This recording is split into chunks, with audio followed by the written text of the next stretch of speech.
저는 오늘 본문의 말씀을 가지고 신자의 재림신앙 이런 제목으로 하나님 말씀을 증거하도록 하겠습니다. 예수님께서는 요한계시록을 통해서 종말에 될 일을 기록하셨습니다. 이 종말에 될 일은 될 수도 있고 안 될 수도 있는 그런 일이 아니라 반드시 될 일이라는 것이죠. 요한계시록 1장 1절에 보면 반드시 속히 될 일, 1장 19절에는 장차 될 일, 4장 1절에는 이후에 마땅히 될 일, 22장 6절에는 반드시 속히 될 일. 그러니까 시간적으로 종말, 즉 재림 직전이라는 것이죠. 그리고 내용적으로는 될 일이라는 거예요. 반드시 될 일이고 마땅히 될 일을 요한계시록에 담고 있다는 것이죠. 우리는 종말에 예수님께서 다시 오신다고 하는데 이런 종말의 재림신앙의 내용을 보면서 우리의 신앙을 한번 돌아와 보기를 바랍니다. 첫 번째, 내가 속히 온다고 합니다. 12절을 제가 읽겠습니다. 보라, 내가 속히 오리니 내가 줄 상이 내게 있어 각 사람에게 그가 행한 대로 갚아주리라. 12절 상반절에 보면 보라, 내가 속히 오리니. 요한계시록은 종말에 대한 내용이잖아요. 이 마지막 종말의 때가 되면 예수님께서 오시는데 어떻게 오신다고요? 천천히 뜸을 들여서 온다고 하셨습니까? 속히 오겠다고 했습니다. 요한계시록 22장은 전 성경의 결론장입니다. 22장에만 3번이나 속히 온다는 얘기가 있습니다. 7절에 보라 내가 속히 오리니, 12절에도 보라 내가 속히 오리니, 20절에도 내가 진실로 속히 오리라. 3번은 강조지요. 반드시 속히 될 일이라는 것이죠. 주님은 오십니다. 구약에 보면 예수님이 오신다고 예언이 되어 있잖아요. 그 예언대로 예수님이 오셨습니다. 그리고 예수님께서 승천하시면서 다시 오신다고 하셨습니다. 주님은 언제 오십니까? 속히 오신다는 거예요. 주님이 빨리 말 것을 알고 그 주님의 재림의 때를 준비해야 된다는 거예요. 이 재림신앙은 성경의 핵심 교리입니다. 우리가 복음이라고 하면 이 5대 핵심을 주로 강조를 합니다. 첫 번째가 뭐죠? 예수님은 동정녀에게서 탄생하셨다. 두 번째는 십자가에 죽으셨다. 세 번째는 부활하셨다. 네 번째는 승천하셨다. 다섯 번째는 재림하신다. 물론 이 복음에 조금 더 추가하기도 하고 빼기도 하지만 이 5가지는 누구도 무너뜨릴 수 없는 절대 복음입니다. 이 5가지 중에 4가지는 이미 실현되었어요. 한 가지가 남았습니다. 바로 재림입니다. 유일하게 남아있는 교리, 보화 중에 보화라고 할 수 있습니다. 이 종말론의 대가라고 할 수 있는 핸드릭슨 교수님은 이런 얘기를 했습니다. 종말론은 신학의 왕관이요 관석이라 불리워 왔다. 신론, 인간론, 기독론, 구원론, 교회론 등의 모든 교리가 있다 할지라도 종말론이 빠지면 불완전한 것이 된다. 그것은 실로 완성의 교리이다. 예수님께서 다시 오신다는 이 재림, 종말은 최고의 복음이라는 거예요. 그런데 지금 보면 이 재림신앙이 많이 약해 있습니다. 그 이유가 무엇 때문일까요? 자유주의자들 때문입니다. 마태복음 24장 48절에 보면 만일 그 악한 종이 마음에 생각하기를 주인이 더디 오리라 하여, 악한 종은 뭐라고 얘기합니까? 더디 온다고 얘기하고 있습니다. 신학자, 사실은 신학자는 예수 믿는 사람이 신학자가 되어야 되는데 성경을 성경대로 믿지 않는 그런 엉터리 신학자들이 생각보다 많아요. 그런데 또 그런 사람들에도 영향력이 있다는 거, 이건 참 슬픈 이야기입니다. 이 볼트만이라는 신학자는 이렇게 얘기했습니다. 종말은 현재 일어나고 있다. 장차 될 일이 아니고 지금 일어나고 있다는 거예요. 그러므로 미래의 재림을 부인하고 있다는 것이죠. 이 도드라는 신학자는 천국은 이미 실현되었다. 우리 심령 속에서 종말, 재림, 천국이 다 이루어졌다고 했습니다. 그러니까 개인의 체험 속에만 묶여 있는 거예요. 이미 다 이루어졌으면 예수님이 다시 오실 필요가 없죠. 겟세마니나 몰트만 같은 경우에는 해방, 인권, 불의, 독재로부터 해방되는 것, 이것이 바로 종말이라고 했습니다. 사실 터무니없는 궤변이지요. 악한 글들입니다. 제가 볼 때 이분들은 중생하지를 못했어요. 구원받지 못한 분들이에요. 구원받지 못한 사람들이 성령의 감동 없이 자기들이 생각하는 지식을 가지고 오늘날 많은 성도들을 미혹시킨단 말이에요. 두 번째는 교회의 세속화가 있습니다. 야고보서 4장 4절 볼까요? 가늠한 여인들아 세상과 벗된 것이 하나님과 원수됨을 알지 못하느냐. 그런즉 누구든지 세상과 벗이 되고자 하는 자는 스스로 하나님과 원수되는 것이니라. 야고보 감독은 성도를 가리켜 가늠한 여인들아, 다 가늠했다는 게 아니에요. 세상에 빠져있는 사람들을 향하여서 가늠한 여인이라고 했습니다. 세상과 벗된 자, 그가 바로 가늠한 여인이거든요. 왜 세상에 빠져 있습니까? 세상이 너무 좋은 거예요. 예전에 6.25 때로 한번 돌아가 볼까요? 조선시대 때로 한번 돌아가 볼까요? 물론 왕들은 잘 살았겠죠. 그 당시에 권력자들은 잘 살았겠죠. 그러나 어렵게 사는 사람들이 굉장히 많았습니다. 그런 사람들, 노예라든지 그리고 감옥에 갇혀 있는 사람들, 이런 사람들 한번 생각해 보세요. 사는 게 너무너무 힘들었거든요. 어떤 가수가 보릿고개라는 노래도 지었잖아요. 보릿고개가 뭡니까? 너무 먹을 게 없어서 보릿고개를 넘었다는 거 아닙니까? 한마는 보릿고개요. 얼마나 힘들게 살았으면 그게 한이라고 얘기했겠습니까? 근데 요즘 보세요. 어렵다 하지만 예전에 비하면 참 좋아졌습니다. 요즘에 제가 지나가다 보면 남자들도 파마를 했는지 머리가 아주 좋아요. 여자들도 머리를 스트리트를 했는지 머리가 찰랑찰랑거려요. 그다 피부도 좋고. 그뿐입니까? TV 보면 볼 게 많아요. OTT를 통해서 내가 보고 싶은 거 언제든지 볼 수 있었어요. 그뿐입니까? 해외여행 가죠. 좋다고 하면 맛집 탐방 가죠. 유튜브를 통해서 또 재밌는 그런 짤방도 보기도 하죠. 그리고 가상세계를 경험하기도 하죠. 그렇게 살다 보니까 천국을 꼭 가야 될 필요성을 못 느끼는 거예요. 여러분, 이 세상보다 천국이 좋아야지 천국에 소망을 두고 살아갈 거 아닙니까?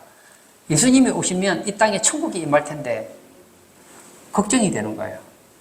지옥 가기는 싫어요. 지옥보다는 천국이 나은 건 인정하지만 문제는 지금 살고 있는 게 천국보다 못하지 않거든요. 생각을 해봐요. 과연 천국에 유튜브가 있을까? 천국에 이런 맛있는 맛집이 있을까? 성경을 보면 잘은 모르겠지만 과일을 먹는다는 얘기는 있는데 이렇게 맛있는 음식을 먹을 수 있을까? 그런 생각도 들고, 그리고 인터넷을 할 수 있을까? 예수님이 재림하시면 그런 거 생각해 보면 오히려 예수님이 좀 들여오는 게 좋지 않을까? 이런 생각을 가지기가 쉽다는 것이죠. 마태복음 25장에 보면 예수님을 기다리는 10명의 처녀가 나오죠. 이 신랑을 기다리는 이 10명의 처녀는 마지막 때 종말의 신앙을 가지고 있는 교인이라고 할 수 있습니다. 그런데 예수님께서 오실 때 어땠다고요? 모두 졸고 있다고 했습니다. 다 신앙이 잠들어 버리는 거예요. 누가복음 17장 28절에서 30절에 보면 예수님이 다시 올 때는 롯의 때와 같다고 했습니다. 그때가 어떤 때죠? 먹고 마시고 사고 팔고 유황불이 비오도 살 때까지 그렇게 살아가는 거예요. 인자에 나타나시는 때도 그와 같다고 했습니다. 성경은 무엇을 얘기하고 있습니까? 세상과 벗이 되는 것은 하나님과 원수가 되는 것이라고 했습니다. 예수님께서는 다시 오시겠다고 하셨습니다. 근데 그때가 언제 오신다고요? 차차 온다는 게 아니에요. 속히 온다는 거예요. 이 오신다는 이 파루시아라는 단어는 지금도 오고 계시는 그런 뜻을 가지고 있어요. 예수님의 재림은 올 수도 있고 안 올 수도 있는 선택의 문제가 아니라 지금도 오고 있는 거예요. 너무너무 속히 오고 계시는 거예요. 예수님께서 오시는 그때를 우리 농사로 비유할 수 있습니다. 첫 번째는 농사는 씨를 뿌리는 때가 있잖아요. 예수님께서 이 땅에 오셔서 복음의 씨를 뿌렸습니다. 이게는 씨를 뿌리고 나면 농사를 짓지 않습니까? 이게는 세계교회가 농사를 짓는 거예요. 3기는 뭐죠? 추수입니다. 씨를 뿌리고 농사를 하고 나면 추수를 하잖아요. 추수를 하면 먼저 가라지를 묶죠. 마찬가지입니다. 지금은 어느 때입니까?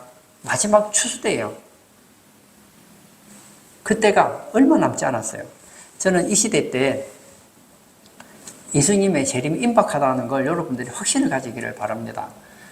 예수님이 오신다는 결정적인 증거가 있습니까? 있습니다. 이스라엘의 독립입니다. 이스라엘이 독립되는 것은 예수님께서 다시 오신다는 결정적인 증거가 돼요. 저는 손영훈 목사님의 주님 고대가가 참 좋습니다. 이 곡이 우울해서 그렇지 가사는 얼마나 종말에 대한 신앙을 확실히 가지고 있는지 모릅니다. 제가 2절을 한번 읽어볼까요? 고적하고 쓸쓸한 빈 들판에서 희미한 등불만 밝히어 놓고 오실 줄만 고대하고 기다리오니 오 주여 언제나 오시렵니까? 오실 줄만 고대하고 기다리오니 오 주여 언제나 오시렵니까? 우리에게 이런 신앙이 있으십니까? 요한계시록 22장 20절에 이런 말이 있죠.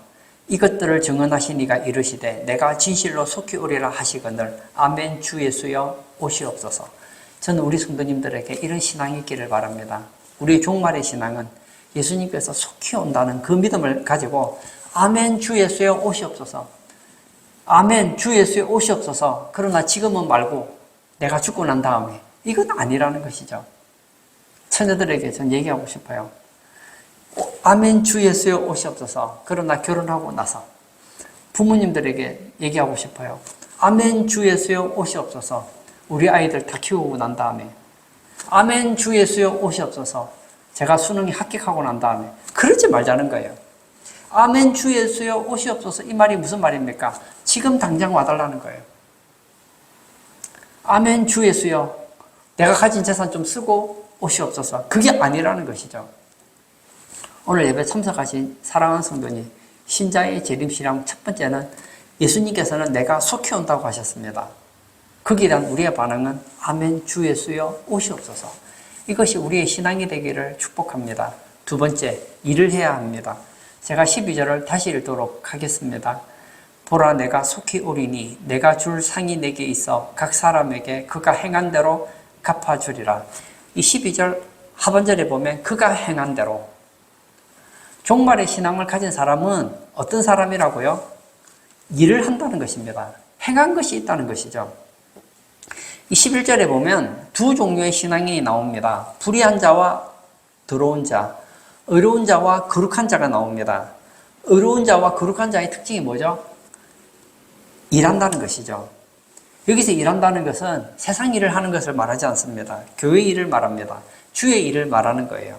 말세 성도들, 교회 열심히 일하는 신앙을 갖출 것을 의미하고 있다는 거예요. 저는 우리 성도님들이 세상에서 열심히 살기를 바랍니다. 그러나 그리스도의 몸된 교회를 위해서 일하시는 성도님 되시기를 바랍니다. 하나님께서 예수 믿는 우리를 이 땅에 남겨두신 두 가지 이유가 있습니다. 결정적인 두 가지 이유가 있는데요. 첫 번째는 전도와 선교입니다. 이건 외적이죠. 한 영혼이라도 더 건지기 위해서입니다. 두 번째는 뭐죠? 교회 일입니다. 내적입니다. 하나님의 교회를 지키기 위해서 일꾼을 두신 거예요. 우리의 재림신앙은 두 가지입니다. 하나는 안 믿는 영혼이 주님 앞에 돌아오도록 해야 돼요. 그리고 내적으로는 그리스도의 몸된 교회를 위해서 봉사해야 된다는 거예요. 오늘날 교회의 위기입니다. 그게 뭐죠? 성도들이 일을 하려고 하지 않습니다. 물론 교회를 안 나온다는 게 아니에요. 그냥 편안하게 믿으려고 하는 거예요. 갈수록 대형교회에 교인들이 많이 간다고 해요. 그 이유 중에 한 가지는 편하게 믿기 원하기 때문입니다. 등록은 하지 않고 다니는 사람이 점점 늘어나고 있습니다. 그냥 대예배만 드리고 사라지는 거예요. 나는 그냥 예배의 구경꾼은 될 망정 교회를 위해서 섬기고 싶은 마음은 없는 거예요.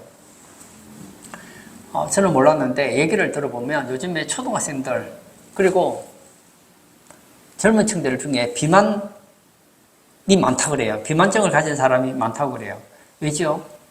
몸에 안 좋은 거 많이 먹고 살찐 음식을 많이 먹기 때문이죠. 그래서 그 살을 빼기 위해서 어떻게 합니까? 헬스장을 다니기도 하고 수영을 하기도 하고 운동을 하고 밥을 안 먹기도 합니다. 더군다나 여자들은 여대생들 같은 경우에는 제가 볼 때면 날씬한 것 같은데도 살 빼기 위해서 목숨 걸고 난리입니다. 제가 예전에 청년부를 맡았을 때 청년들 보면 야 밖에서 보면 난민이라고 할 정도로 너무 말랐는 거예요. 제가 보면 안쓰러운 거예요. 너무 말라서. 안 먹어요. 안 먹어. 제가 좀 먹으라고 했더니 살이 쪄서 좀 더 빼야 된다는 거예요. 이야, 몸 관리를 그렇게 하는 거예요. 사랑하는 성도님, 우리가 그리스도의 몸된 교회를 위해 봉사하지 않으면 영적인 비만에 걸리게 된다는 것이죠. 계속 들어요. 알기는 많이 알아요. 행함이 없어요. 그러면 영적으로 비만해져서 교만해진다는 거예요. 저는 우리 성도님들이 하나님 말씀을 들은 대로 실천하시기를 바랍니다. 그 중에 하나가 뭐죠? 그리스도의 몸된 교회를 위해서 일하라는 거예요. 디모데후서 2장 15절에 보면 너는 진리의 말씀을 옳게 분별하며 부끄러울 것이 없는 일꾼으로 인정된 자로 자신을 하나님 앞에 드리기를 힘써라. 부끄러울 것이 없는 일꾼. 하나님 앞에 부끄러울 것이 없는 일꾼으로 인정된 자가 되기를 바란다는 것이죠. 드린다는 게 무슨 뜻입니까? 내 것이 아니라는 것이죠. 다 하나님의 것이라는 거예요. 저는 우리 성도님들이 부끄러울 것이 없는 일꾼이 되기를 원합니다. 이 헬라어에 보면 일꾼이라는 단어가 세 가지가 나옵니다. 첫 번째는 디아코노스, 두 번째는 아르가테스, 세 번째는 후페레테스, 세 가지 단어가 있습니다. 이 디아코노스라는 단어는 종을 말합니다. 에르가테스는 노동자를 말합니다.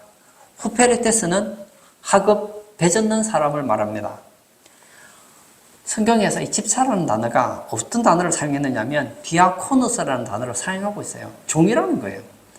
우리가 교회에 나오면 교회 다니고 직분자가 되면 집사님 그러잖아요.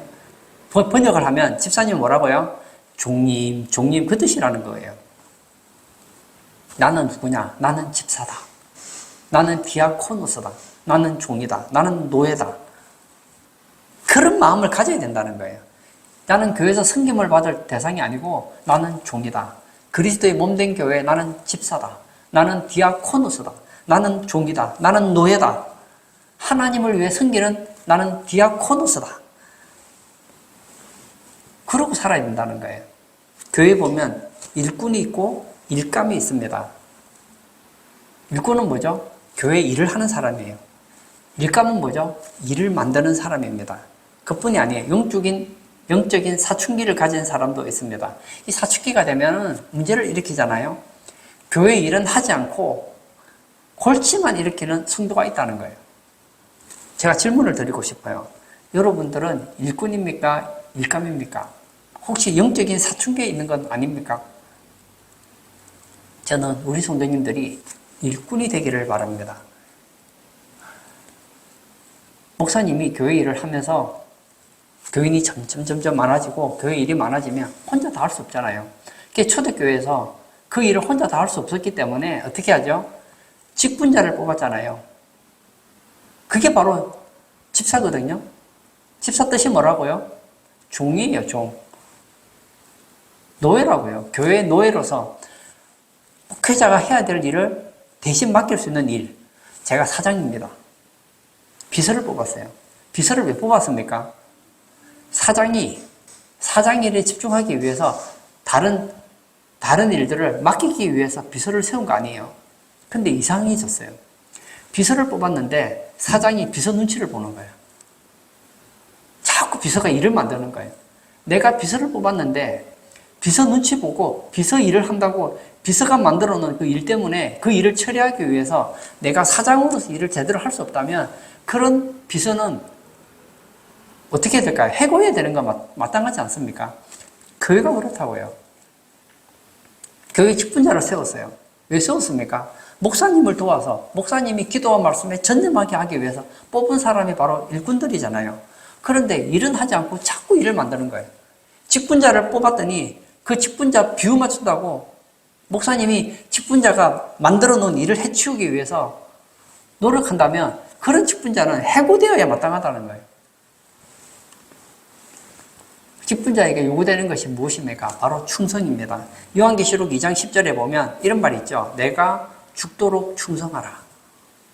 죽도록 충성하라는 말이 무엇입니까? 우리의 생명이 끝나는 날까지 충성하라는 거예요. 저는 우리 성도님들이 나는 예수 믿는 순간부터 내 생명이 끝나는 날까지 나는 교회에 충성하리라. 일하리라.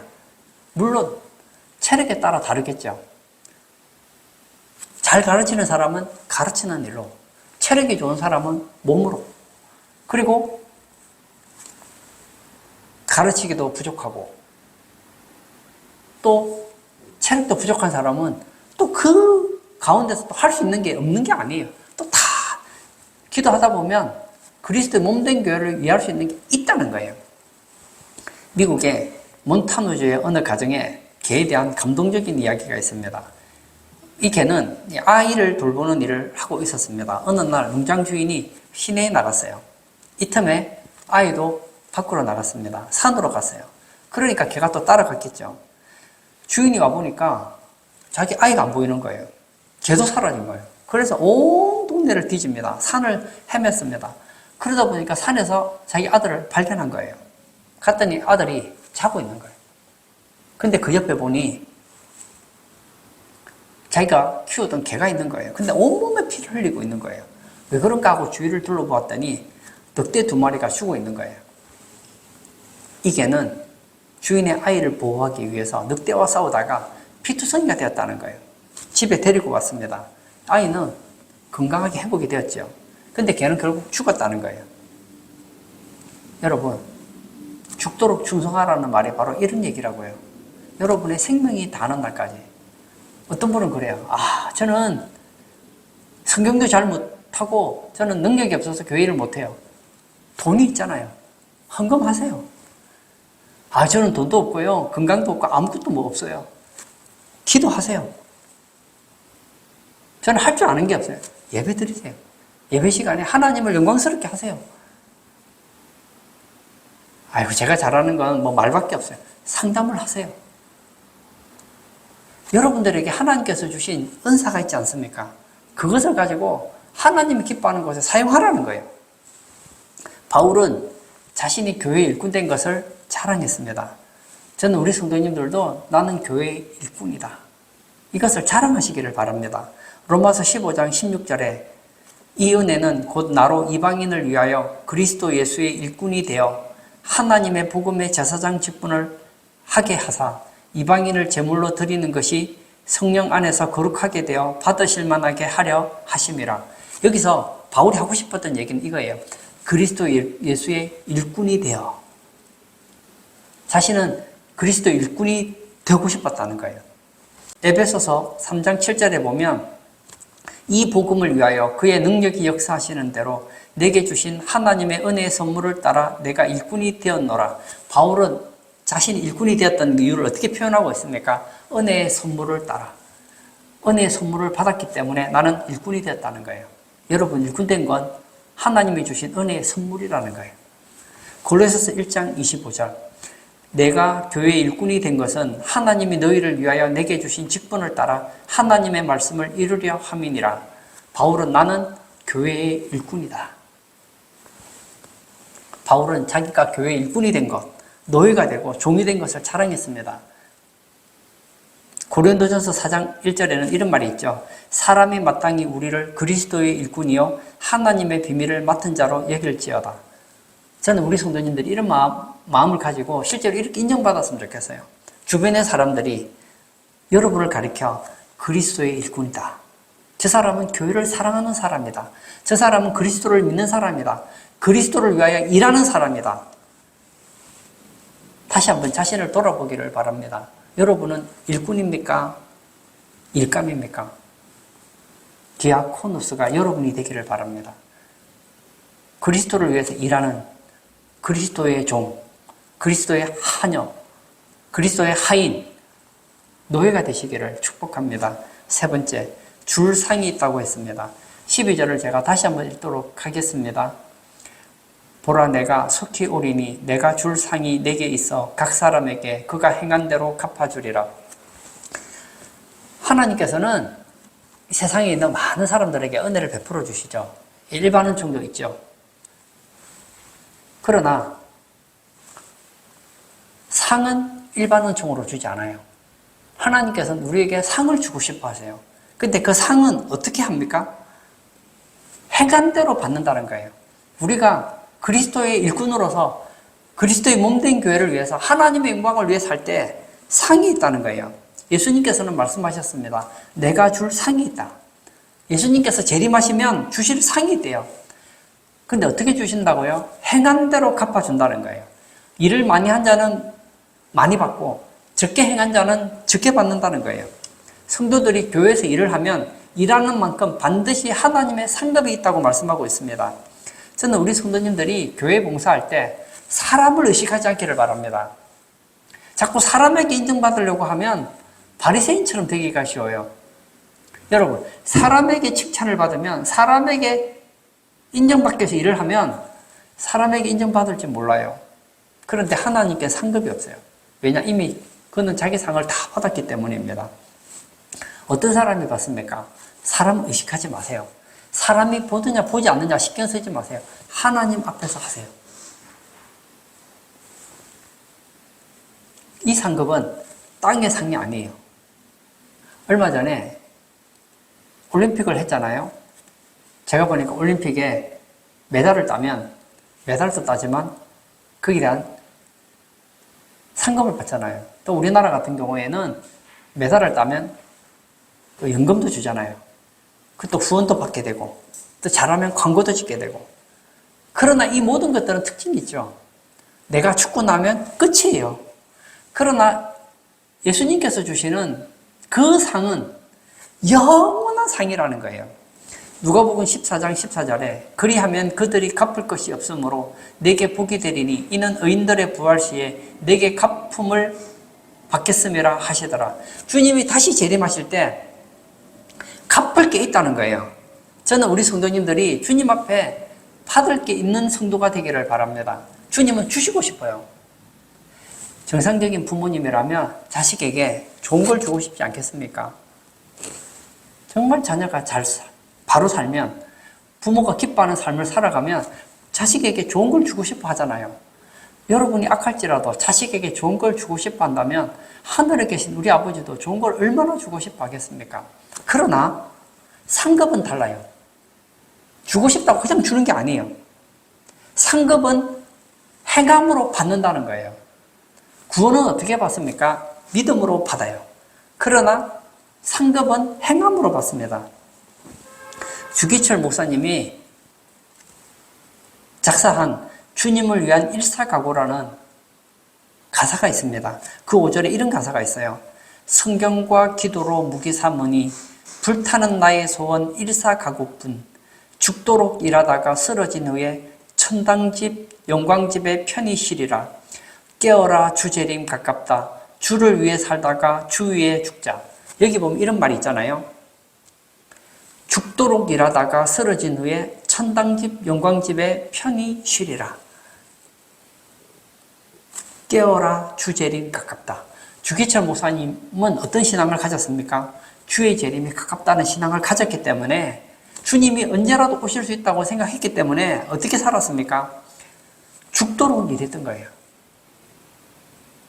그의 생명이 끝나는 날까지 하나님이 기뻐하는 삶을 살았다는 거예요.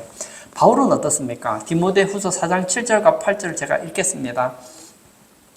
나는 선한 싸움을 싸우고 나의 달려갈 길을 마치고 믿음을 지켰으니 이제 후로는 나를 위하여 의의 면류관이 예비되었으므로 주 곧 의로우신 재판장이 그날에 내게 주실 것이며 내게만 아니라 주의 나타나심을 사모하는 모든 자에게도니라.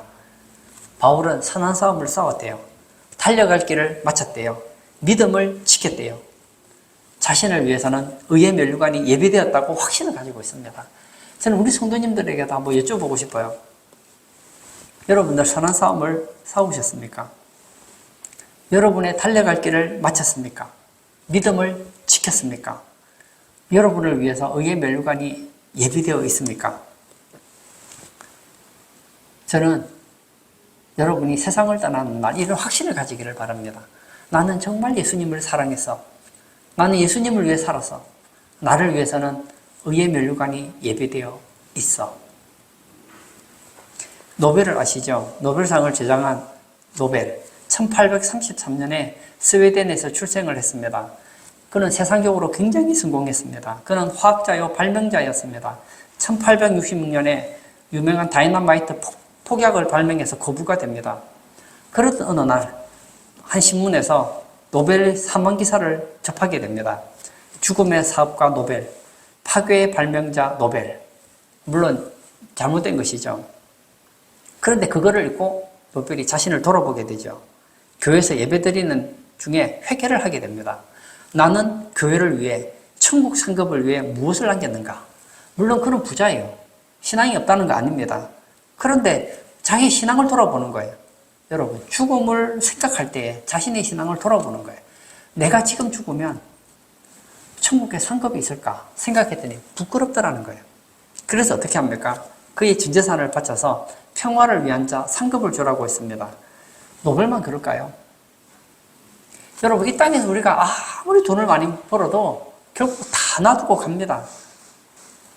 이 땅에서 여러분이 아무리 성공해도 결국 다 놔두고 가야 돼요. 그러나 이 땅에서 천국을 위해서 수고한 모든 것은 상급이 되어 돌아온다는 거예요. 결론을 짓고자 합니다. 마태복음 25장에 보면 달란트 비유가 나오잖아요. 한 주인이 어떤 사람에게는 5달란트, 어떤 종에게는 2달란트, 어떤 종에게는 1달란트를 줍니다. 그런데 이 1달란트 받은 자는 그 받은 달란트를 땅에 묻어두고 아무것도 하지 않아요. 그때 주인이 어떻게 얘기합니까? 26절에 그 주인이 대답하여 이르되 악하고 게으른 종아, 나는 심지 않은 데서 거두고 해치지 않은 데서 모으는 줄로 내가 알았느냐. 그 종을 향하여서 한 말이 이거죠. 악하고 게으른 종아. 저는 우리 성도님들이 마지막 주님의 심판날에, 상급 심판의 날에 악하고 게으른 종아, 이런 책망 듣지 않기를 바랍니다. 30절에 이 무익한 종을 바깥 어두운 데로 내쫓으라. 거기서 슬피 울며 이를 갈리라 하니라. 이렇게 되면 안 되잖아요. 2달란트, 5달란트 받은 자는 어떻게 했습니까? 그 달란트를 받은 것을 가지고 열심히 했습니다. 여러분, 2달란트 받은 자는 2달란트를 남겼고 5달란트를 받은 자는 5달란트를 남겼습니다.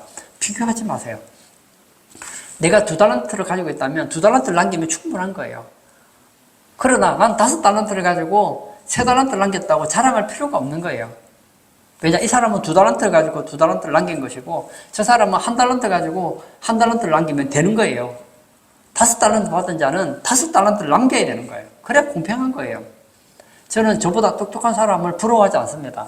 하나님께서 그 사람에게 많은 것을 맡겼다는 것은 무엇을 말하죠?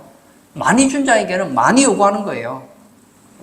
21절에 그 주인이 이르되 잘하였도다 착하고 충성된 종아, 내가 적은 일에 충성하였음에 내가 많은 것을 내게 맡기리니 내 주인의 즐거움에 참여할지어다 하고, 2달란트와 5달란트 남긴 게 달라요. 2달란트 받은 자와 5달란트 받은 자는 둘 다 똑같이 칭찬을 듣습니다. 착하고 충성된 종아. 그리고 또 한 가지 하는 얘기가 있죠. 내가 적은 일에 충성하였음에. 여러분, 우리의 충성이 대단하다고 생각하지 마세요. 주님 보실 때 우리가 어떤 충성을 하더라도 이건 적은 충성에 불과해요.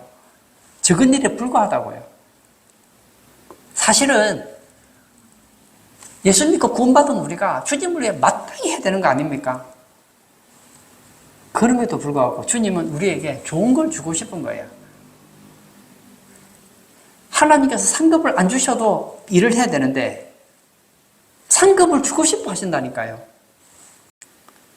오늘 예배 참석하신 사랑하는 성도님, 신자에게는 재림의 신앙이 있어야 됩니다. 재림의 신앙을 가진 사람은 3가지가 있습니다. 주님이 다시 오신다는 확신, 예수님이 오시기를 사모하는 마음이 있어야 된다는 거예요. 그리고 주님이 오실 때까지 일을 해야 됩니다. 그리고 내가 주님을 위해 헌신했을 때, 일을 했을 때 주님께서 나에게 상급을 주신다는 이런 확신 말입니다. 저는 우리 성도님들이 재림신앙을 가지고 주님을 일하시다가 사도 바울처럼 상급의 주인공 다 되시기를 축복합니다. 이 시간 한번 같이 기도하기를 원합니다. 오늘날 교회 다니시는 분들 중에 보면 교회를 위해 일하려고 하는 사람이 적어요. 여러분, 남과 비교하지 마십시오. 다른 사람들 일하든 일하지 않든 그거 비교하지 마세요. 아무것도 하지 않는 사람은 아무것도 없습니다. 그에게 돌아가는 것은 책망밖에 없어요. 남과 비교하지 마십시오. 주님의 재림을 사모하시고 주님을 위해 헌신하신다면 행한 대로 주님은 상으로 갚아주십니다. 이 시간 기도할 때 주님, 주기철 목사님처럼, 손양훈 목사님처럼, 사도 바울처럼 주의 재림을 사모하며 주님 기뻐하는 일 하다가 주님 오시는 날 영광의 주인공, 상급의 주인공, 칭찬의 주인공 다 되게 해달라고 우리 다 같이 기도하도록 하겠습니다.